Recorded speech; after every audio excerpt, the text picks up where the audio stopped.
All right, good morning, everybody. Good morning. How's everybody doing? Great. Great. Awesome. Give me one gratitude. Who has a great one? I'm grateful Edwin's here. I'm grateful George is here. Yeah, man. You thought it was John Syatt, didn't you? You showed up with a tie and everything. You're all excited. Then you found out Adam was going to be me. So he's not feeling tip top. He was living large and in charge in New York City with his son this weekend. So he'll be back, I'm sure, tomorrow. But all right, give me a gratitude. I'm grateful Dylan's here. That's a good sign, isn't it, Joel? It is. All right. Great. Brenda Lee's here. She wasn't here yesterday. I was online. That's okay. I'm just kidding. I'm grateful my son is able to be here. It's good. See him make it out of here. All right. I'm grateful for my neighbors. Your neighbors. All right. I haven't heard that one for a while. That's a good one.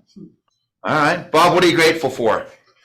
I'm grateful for Luz. Her and I met with some borrowers over the weekend, and she's out showing them homes, and Excellent. we'll get them under contract soon.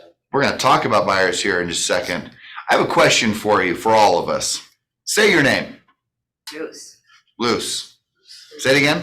Luz. Luz. It's All not right. Loose, not that. It's Luz. Right. Z is like an The only reason I say that, what'd you say?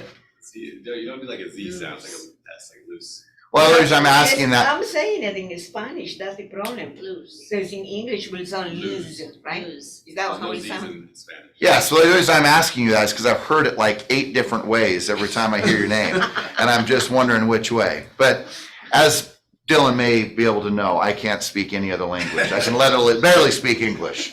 So, loose. Did I get it? Yes, you did. All right. Woo! You got it. All right, just check it. It means light. Oh, it does? That's right. Wow, there you go. That's kind of like from heaven above. You heard a voice come down and said, "It's light." It was good. All right. Hey George, I Yes. just want to share, I'm really excited about this time of year. It's as you get older, it changes, and it's crazy because now I just really enjoy family and just really getting into the spirit of the whole thing. Yeah. I don't worry so much about gifts and all of that and who's gonna care about this, that, or the other. So I would just encourage everyone just to enjoy Christmas, because so many people hate it.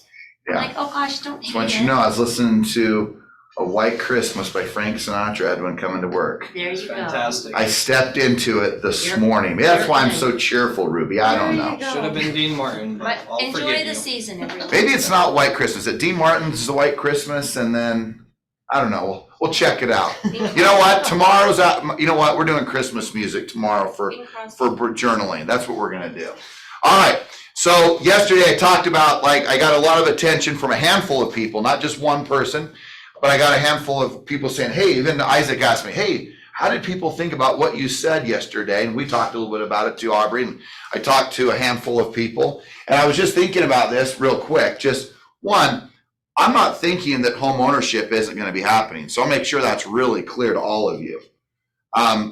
We're in the greatest times in history, especially specifically residentially for Utah, that's ever been had. There's all the reasons under the planet that homes are going to be sold. But the number one thing that I would never shy away from is the fact of the importance of the fact that you have to be able to sell. And you got to bring a tremendous amount of value to the table. I look back in my career, and years ago, I had a handful of agents come to me and say, man, dude, you're being pretty rough on people. And I jokingly said to someone yesterday, I said, most people think I've gotten a little soft. Some people are like, really? What were you used to be like? I think I was a whole, have I gotten soft, Brenda Lee? Have I gotten a little softer? Some days. A little bit? No, not really. Yes, you're softer. Okay, see? All right, see? That's what I'm saying. It's different. So my point to that is this is what you can always know, and I thought it was a good reminder for everybody. I will not speak to you. It's an important principle. It reminded me yesterday. I said this to Aubrey yesterday. I said, I will not speak to you unless I will speak to you in the framework of you doing 50 plus deals or more. So just remember that. If you're doing more than 50, you'll appreciate the message. If you're doing less than 50, you should appreciate the message. But just know that I'm always going to speak to you as if you're doing 50 or more deals. Meaning that way back in the day, what that represented is that you were earning $250,000 or more. Now you may say, well, why would I do that? Because if I accommodate my messaging to the people who are doing the least, well, then the people who are doing the most will not stay in the room. If I accommodate my message to the people who are only doing, let's just say Brian Burnett levels of $3 million a year, and I speak to as if everybody's doing that, I'll lose almost everybody also out of the room. So I've just found my sweet spot, that if you're doing about 50 deals, the message always resonates.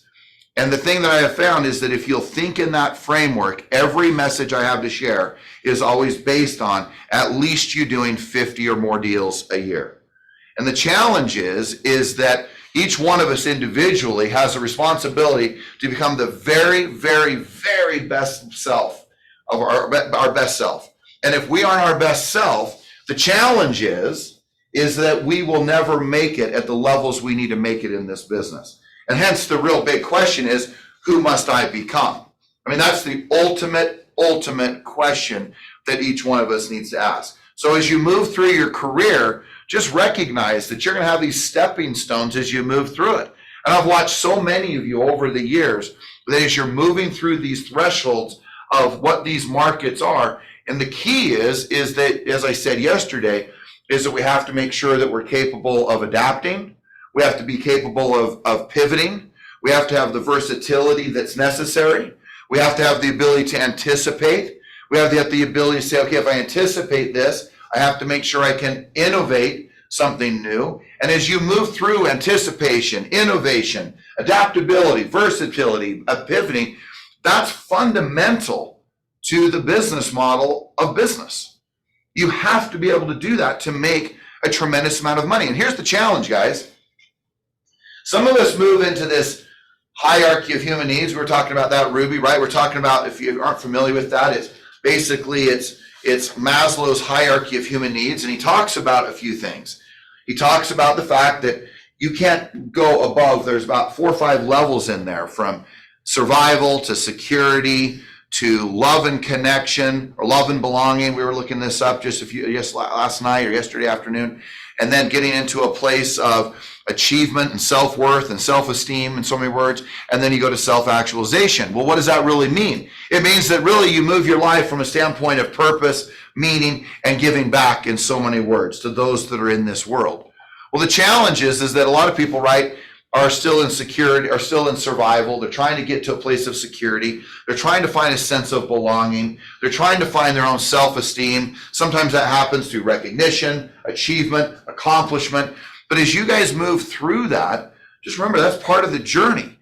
And the thing is you'll never rise above another plateau in this hierarchy until you hit survival and you figure out how to survive. You'll never go to a place of security. Then once you go to security, you'll be like, oh, wait a second here. I'm a little secure. I want to make sure that I have a place of love and belonging. Now, as bizarre as this is, that didn't happen for me, Joel, until I was 46 years old. Now, there's bits and pieces of belonging, right? We belong to, I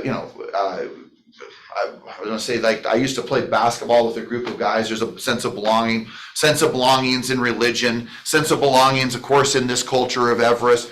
And there would be a little bit of that. But when I was 46 is when I wanted to get to a much deeper depth. And I created a different standard of what I wanted relationships to look like. And then you start saying, okay, well, wait a second here.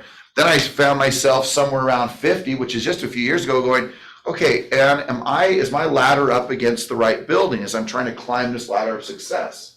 So as you're moving through your life, just remember, man, it's a journey. And there's something to be said, guys. The masculine energy.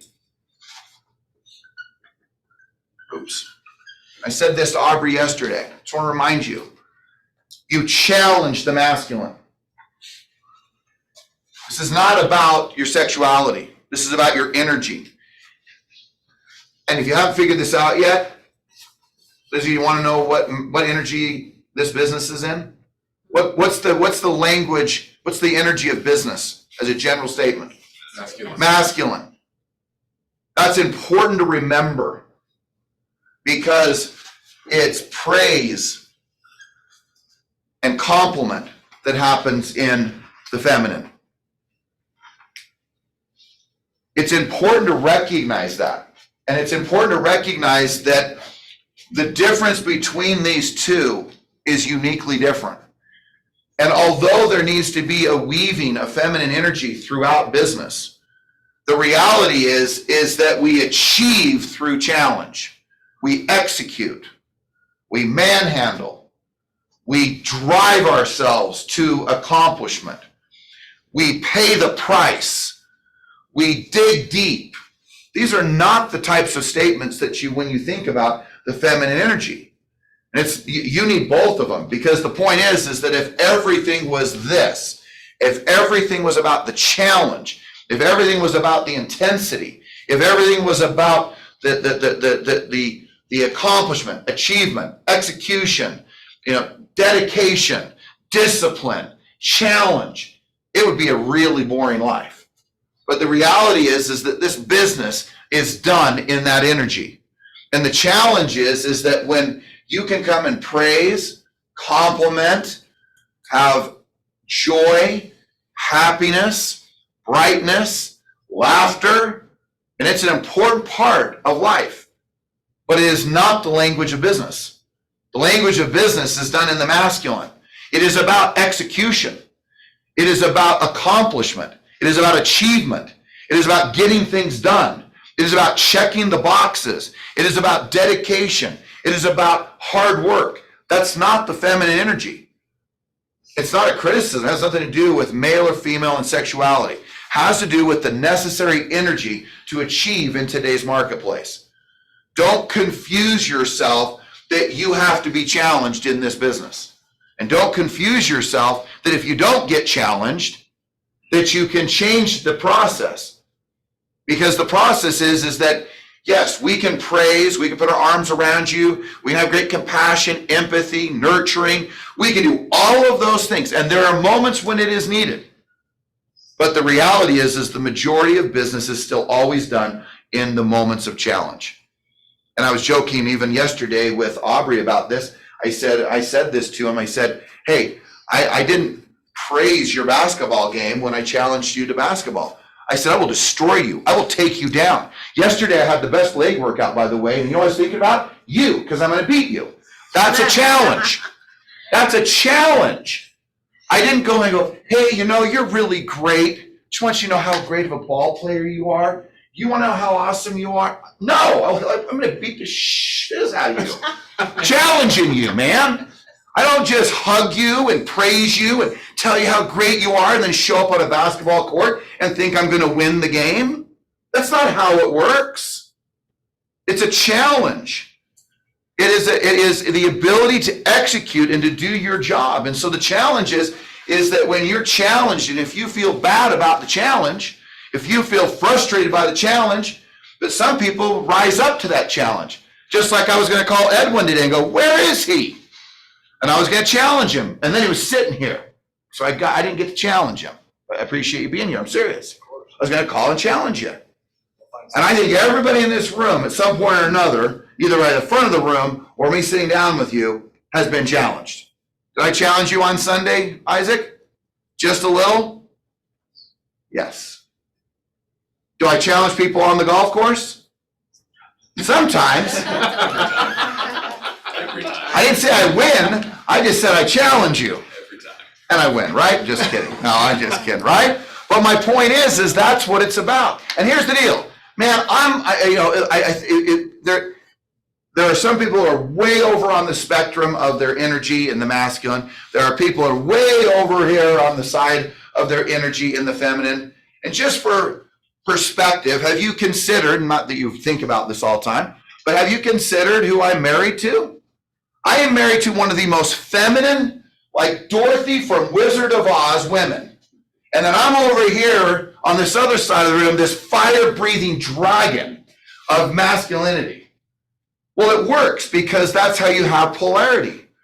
You want to depolarize your life? Have two feminine energies. You want to depolarize your relationships? Have just two masculines. And again, it's not about sexuality, because I see sometimes some of the most feminine, weak men, and then some of the most strongest, intense, masculine women. When you recognize that you have to come to this game with a certain level of energy and the way in which you operate your energy in regards to this business, you start to realize that if you start acting as a nurturer, a caregiver, someone in that realm as a general statement, you are probably not the individual executing and getting things done. When thinking about football, do you think that Bill Belichick is in the feminine energy, or do you think he's in the masculine energy? Very far into the masculine. Way into the masculine. Shocking. One of the greatest coaches in football of all time, right? Right. Pretty interesting. Guys, it doesn't mean that he doesn't have to at moments be a nurturer, but I'm just telling you, he's on that side of the spectrum. So look, whether we're talking about buyers, sellers, what the market's doing, NAR, whether it's what the board's going to do, how buyers are paid, all of the swirl of all of this. Man, rise to the challenge. Rise up into your greatest masculine energy and realize that you can conquer anything. There's nothing about this business you can't do or learn. So even if you have the facts, and the facts is that there's going to be some significant changes, the question is, are you going to challenge yourself to be the greatest version of yourself? Are you going to challenge yourself to be able to have the capacity to persevere and to move through the challenges ahead? And the only way you do that is you step into your masculine energy. Whether you are a man or a woman or whatever you want to call yourself today. Truly, it doesn't matter. Because no matter the scenario, you have to be in the masculine to succeed in this business. And if you don't get there and you don't rise to the challenge, then, well, you won't make a lot of money. You may not even be in this business because the challenges ahead will probably be pretty tough. There's going to be some big changes, which I want to talk about. Okay, any thoughts, comments? Nothing? No one? Come on, Amy. So as I've been listening to you this morning and then also in the room, this whole thing about challenge, and it just reminds me about just some of the thoughts I've had lately about change. We all want change all the time. I mean, have you ever been in a closing and your buyer has signed the date 15 times and then they can't remember the date? Yes. Again, right? I mean, it happens all the time. I mean, we crave to have change. And I was thinking about this as you were talking about how important it is that we don't change some things. You know, like sometimes people are skipping around to other companies because they have to have a change.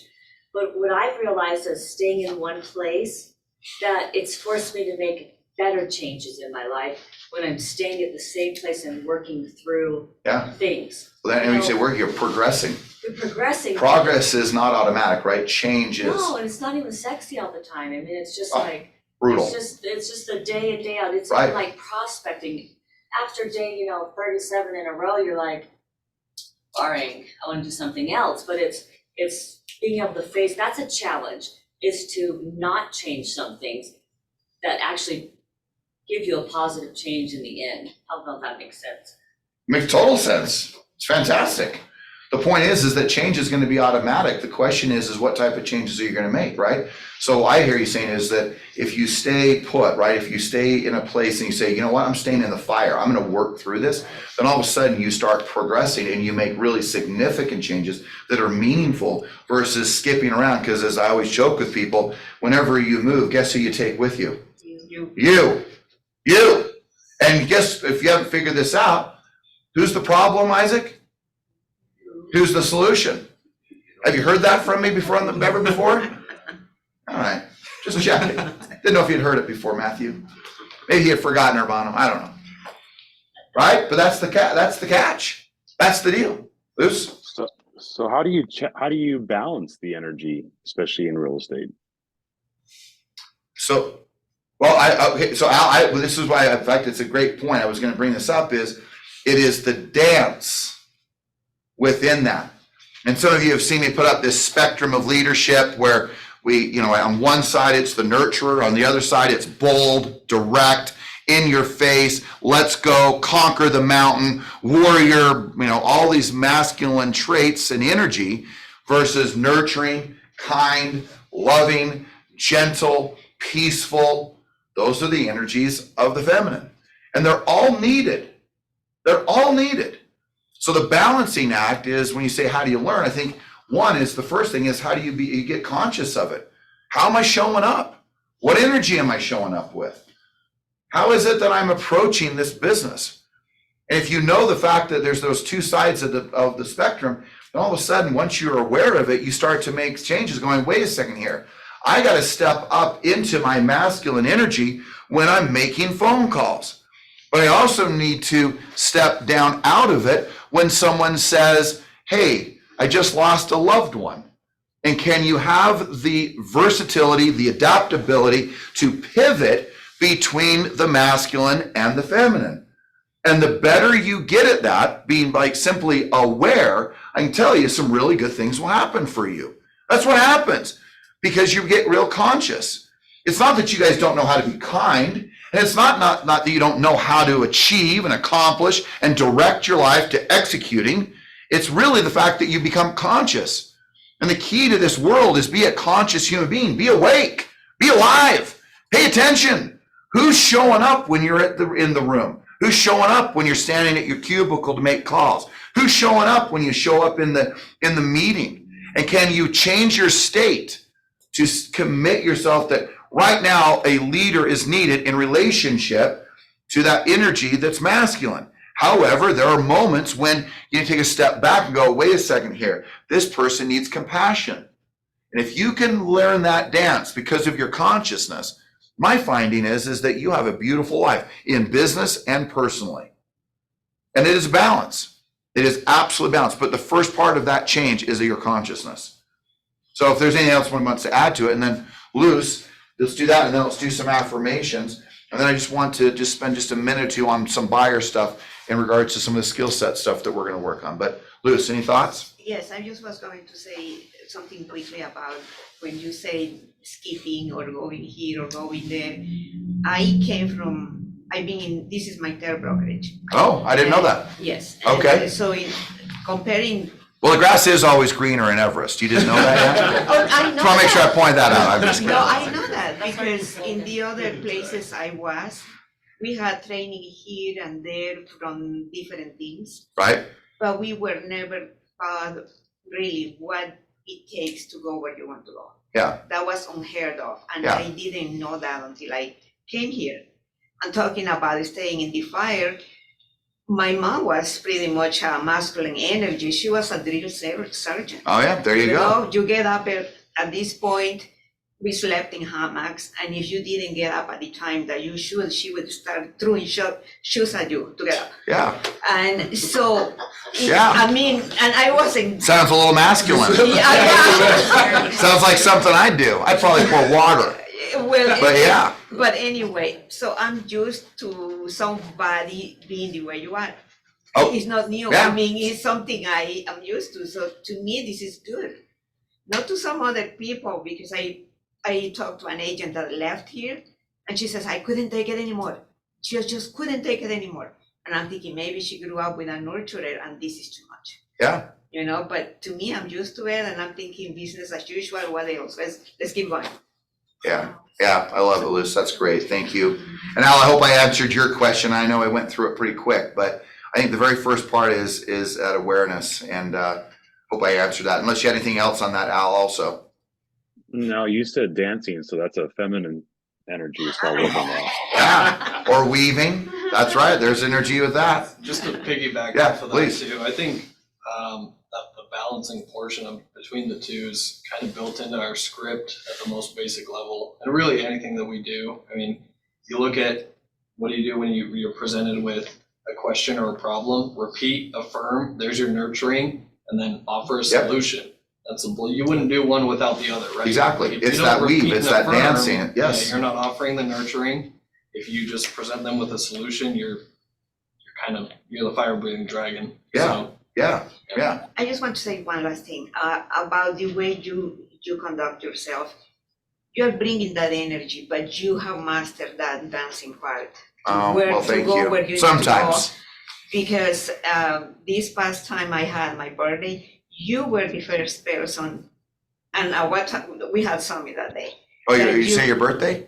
Or- My birthday. Okay, And yes. you were the first person to say happy birthday. Oh. That meant a lot. So you breathe fire, but you know how to be nurturing when you need to. Well, thank you. I came out with my fist swinging, I think, out of the womb. So I was ready to, I was ready. So, but thank you. Well, and I wanted to say that dancing is not a feminine energy only because many pounds ago I was a dance major, and it's really what you're talking about, George. It's weaving in and out of all kinds of that energy. continuum of energies.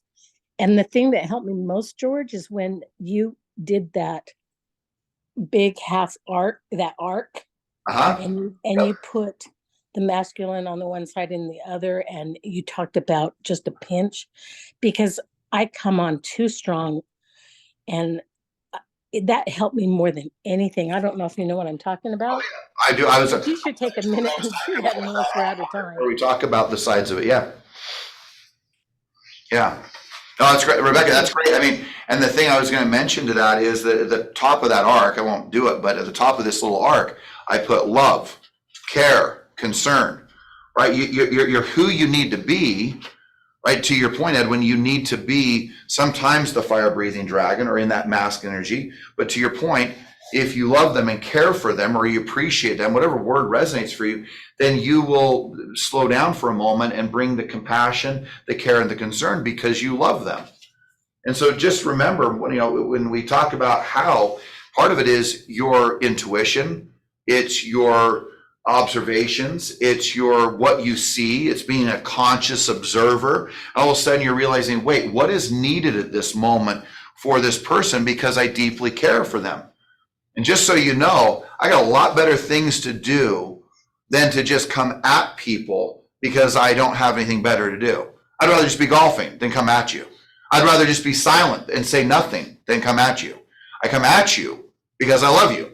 I confront you because I love you. I say what I believe needs to be said. And although at times I may say it wrong, I may not say it correct, I may could take a different approach, but I do it, I'm telling you, because I love you. And that is an absolute truth for me. It is what resonates for me. Even I got a little smile on Isaac's face back there. He's like, does he really love me? Yes, I do. Yes, I do. I do. Otherwise, I wouldn't say anything. Why would I waste my time? I don't have anything. I have a lot better things to do than to give coaching sessions on 9 p.m. on a Sunday night. But it's what we do because I love him. Because I love you. Know that. All right, let's do some